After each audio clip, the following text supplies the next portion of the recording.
नमस्कार, स्वागत आहे तुमचं कृषी जागरण मध्ये पॉवर्ड बाय स्टील इंडिया आणि मी प्रतीक्षा काकडे। पाहूया बातम्यांचा वेगवान आढावा। त्याआधी नजर टाकूया आजच्या टॉप हेडलाईन्सवर। कृषी जागरण केजे चौपाल मध्ये 40 शेतकऱ्यांनी घेतला सहभाग। 5 रुपये दूध अनुदानासाठी गायींना एअर टॅग करणे गरजेचे, अर्ज प्रक्रिया सुरू। पायाभूत सुविधांच्या विकासाद्वारे पुणे जिल्ह्याच्या विकासाचा संकल्प, उपमुख्यमंत्री अजित पवार। दुष्काळाचा सामना करण्यासाठी शासन प्रशासन सज्ज, पालकमंत्री अनिल पाटील। 292 किलो कांद्याचे शेतकऱ्याला मिळाले 12 रुपये। पाहूया या संदर्भात सविस्तर बातम्या। कृषी आणि शेतकरी यांना डोळ्यासमोर ठेवून कृषी क्षेत्रात जास्तीत जास्त सुधारणा करण्यासाठी कृषी जागरण नेहमीच प्रयत्नशील असते। कृषी जागरण मध्ये कृषी क्षेत्रात सक्रिय असलेल्या तज्ञांना शेतीवर चर्चा करण्यासाठी आमंत्रित केले जाते। मात्र आज शनिवारी केजे चौपाल येथे कृषी जागरण मध्ये ओडिशाचे 40 शेतकरी सहभागी झाले होते। 40 शेतकऱ्यांनी आपला मूल्यवान वेळ आणि अनुभव कृषी जागरण सोबत शेअर केल्याबद्दल कृषी जागरणचे संस्थापक MC डॉमिनिक यांनी आभार मानले आणि त्यांचा सत्कार देखील केला। गेल्या काही महिन्यांपासून दुधाचे दर कमी झाले असल्याने दूध उत्पादक शेतकऱ्यांनी राज्यभर मोठ्या प्रमाणात आंदोलन पुकारले होते।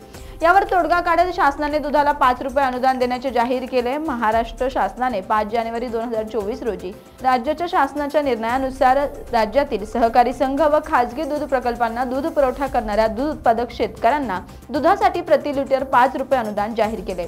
या योजनेचा कालावधी 11 जानेवारी ते 10 फेब्रुवारी असून जास्तीत जास्त दूध उत्पादक शेतकऱ्यांनी या योजनेचा लाभ घ्यावा असे आवाहन पशुसंवर्धन विभागाचे प्रादेशिक सह आयुक्त डॉक्टर BR नरवाडे यांनी केले। या योजनेपासून एकही दूध उत्पादक शेतकरी वंचित राहू नये यासाठी शेतकऱ्यांनी जनावरांचे इयर टॅग करून घेण्यासाठी जिल्ह्यातील पशुसंवर्धन विभागाशी संपर्क साधावा।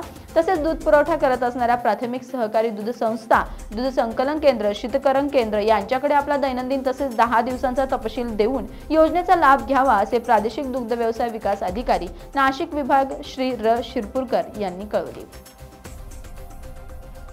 जिल्ह्यातील शेती, उद्योग, व्यापार, रोजगार, स्वयंरोजगार, पर्यटन, शिक्षण, आरोग्य अशा अनेक क्षेत्राच्या विकासाला चालना देण्यासोबतच पायाभूत सुविधांच्या निर्मितीद्वारे जिल्ह्याच्या सर्वांगीण विकासाचा संकल्प असल्याचे प्रतिपादन उपमुख्यमंत्री तथा जिल्ह्याचे पालकमंत्री अजित पवार यांनी केले।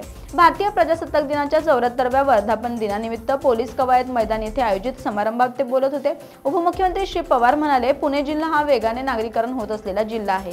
जिल्ह्यातील रस्ते, मेट्रो मार्ग, रेल्वे मार्गाद्वारे विकासाला मोठ्या प्रमाणात चालना देत आहे।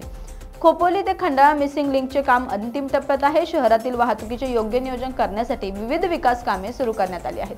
नागरिकांनी या कामासाठी सहकार्य करावे असे आवाहन त्यांनी केले। श्री पवार यावेळी बोलताना म्हणाले की प्रधानमंत्री शेतकरी सन्मान निधी योजनेद्वारे शेतकऱ्यांना आर्थिक लाभ देण्यात येत आहे। राज्य शासनाने नमो शेतकरी महासन्मान योजना सुरू केल्याने शेतकरी कुटुंबांना 12,000 रुपये वार्षिक लाभ होणार आहे। शेतकऱ्यांना दिवसा वीज देण्यासाठी मुख्यमंत्री सौर कृषी वाहिनी योजनेवर भर देण्यात येत आहे। जिल्ह्यातील वीज उपकेंद्र आणि वीज वाहिन्यांच्या विकासावर भर देण्यात येत आहे। सर्वसाधारण जिल्हा वार्षिक योजनेचा 948 कोटी रुपयांचा वार्षिक आराखडा राज्य समितीकडे सादर करण्यात आला असून 400 कोटींची अतिरिक्त मागणीही करण्यात आली आहे असंही त्यांनी यावेळी सांगितले।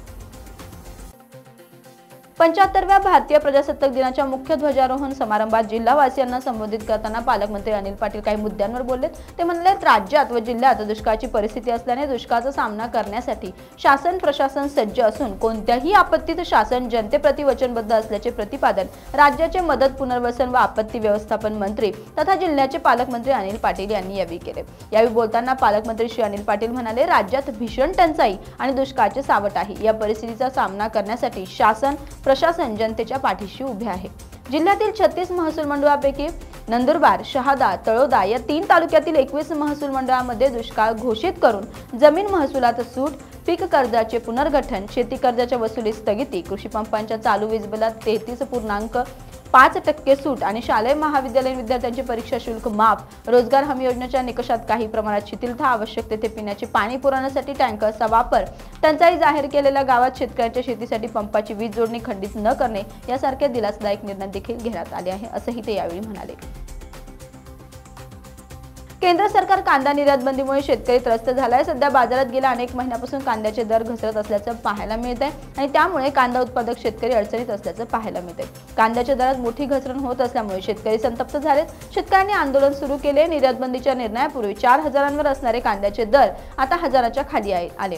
त्यातच स्वाभिमानी संघटनेचे अध्यक्ष राजू शेट्टे यांनी एक नुकतंच ट्विट केलंय। त्या ट्विटमध्ये त्यांनी एका बिलचा फोटो टाकलाय। सोलापुरात शेतकऱ्याला 292 किलो कांद्याचे तब्बल फक्त 12 रुपये मिळालेत। शेतकऱ्यांची अत्यंत दुर्दशा आहे असे देखील ते ट्विटच्या माध्यमातून म्हणाले।